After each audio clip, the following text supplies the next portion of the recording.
first motorcycle was when I was 13 years old, and it was a 1974 Honda CT90. And that thing, well, that thing really sucked actually, because even though it was fun to ride, it mostly just broke down. While I've never owned a brand new motorcycle, I have been able to, through my work as a photographer, loan a few. So I had like these 2020 Sherco 300s. Those dirt bikes were awesome. I also rode a 2020 GS 1250, that's a BMW, across Mongolia. But those bikes have a problem as well. They're reliable, they're fun, they're powerful, they're easier to use, but they look like the same guy who designs like the RV graphics designed those motorcycles. They just don't have any vibe. When I do photography projects for brands, I pitch these often vintage motorcycle trips. This is one I just did recently for Danner Shoe Company. I mean, that's my motorcycle right there, the blue one. It looks awesome. And I've always thought that if you could have a new motorcycle that looked vintage, that would be the best of both worlds. And maybe I found it. So this is the Buscadero BSX 110R. And it might just be the best bike you can buy right now.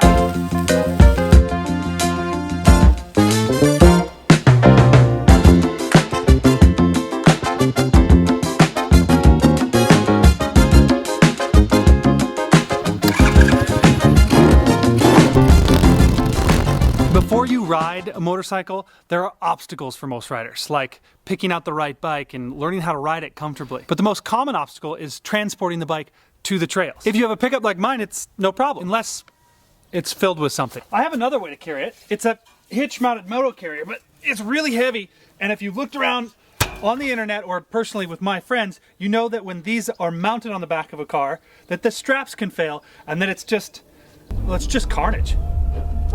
With the Buscadero, that's an easy thing to solve. You can just start it up, and I can load it right in the back of my Land Cruiser. It's no trouble at all.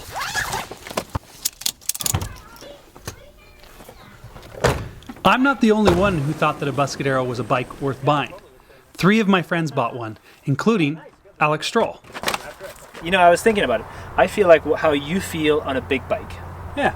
So now I can relate to the feeling when you ride a big bike. Like you just go ham. Like you can do any move that you want. Yeah, there's full freedom. I can never really fall off it because you're just like, oh, that's it. I'm back on it. And you can lift the front, like do U-turns like this in the forest. So, I love it. 4,000 feet, 12 miles round trip. Oh, wow. You see the snow there. Yeah. Snow could be a problem. To test the capability of the bike, I've come to Columbia Mountain. There's a small hiking trail that climbs about 7 miles and 4,000 feet. It's steep and rocky, and this time of year, it's wet and snowy. I've ridden this trail on proper enduro bikes, and it's back-breaking, forearm cramping work. It might be more than this little bike can handle. Oh, I'll bash my shit. Yeah, boy. It's like more fun than a big one because there's less consequences. Whoa. I think maybe I should have taken the inside.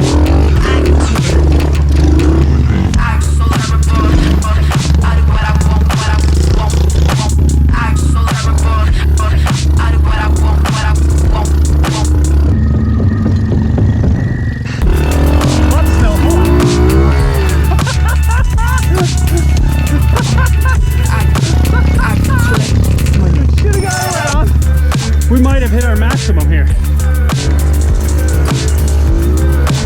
It's about being the observer of the pain. Oh, okay. Observer of the observer of the pain. Yeah, you feel pain, you observe it, then you can observe the observer. Today's Buddhist observation brought to you in part by Alex Stroll. Thank you.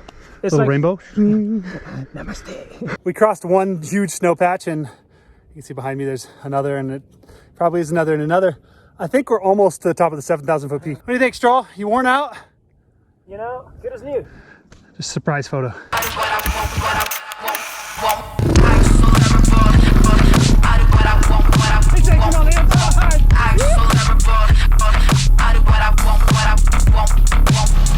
Bunch of loose bolts. Oh yeah, look, the whole exhaust is loose. Uh-oh. I think that's normal stuff, right? Yeah, it said that you'd have to tighten it after the first ride. They didn't say how long the first ride should be. We're back. Some loose parts. Alex's head bolts on his exhaust are loose, and my headstock is loose, but pretty stoked. So I have to be honest with you. That was filmed last summer, and I just I never finished the film, so maybe we should do it right now.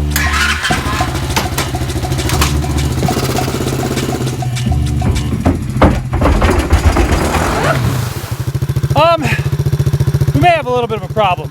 It kind of snowed, and by kind of I mean it's January, so it's snowed a lot. But that's not gonna stop me from having a good time. And I will tell you if this is a good bike. Let's do some grapping.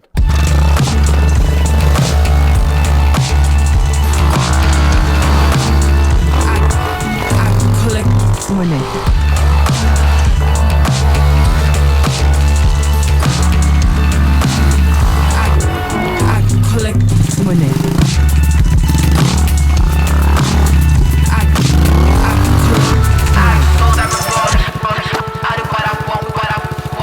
It's really hard to show you how good or bad it is in the snow. So first the bad. It's not as reliable as you would hope. I mean, it is a Chinese bike underneath all this awesome Utah-made exterior, but it does break. This little bracket right down here broke, which caused the seat to go down and then actually grounded onto the batteries and caused a little piece of rubber to catch on fire. That was sketch. I welded it up, no big deal. I'm also really heavy, 200 pounds. So most people, in fact, everybody else I know that has this bike has not had that break. My carburetor sucked. It still sucks. I bought a new Mikuni. I took it to a mechanic to have it tuned. It needs more tuning. It kind of... But I think that's pretty much it. Everything else is just normal motorbike stuff. Overall, this bike is rock solid, and look how cool it looks. I think that it achieves the goal of a vintage looking motorbike that's brand new. What I need now is a full-size motorcycle that looks vintage. Until then, I'm gonna have to do with this Buscadero. Oh, it fell over by itself.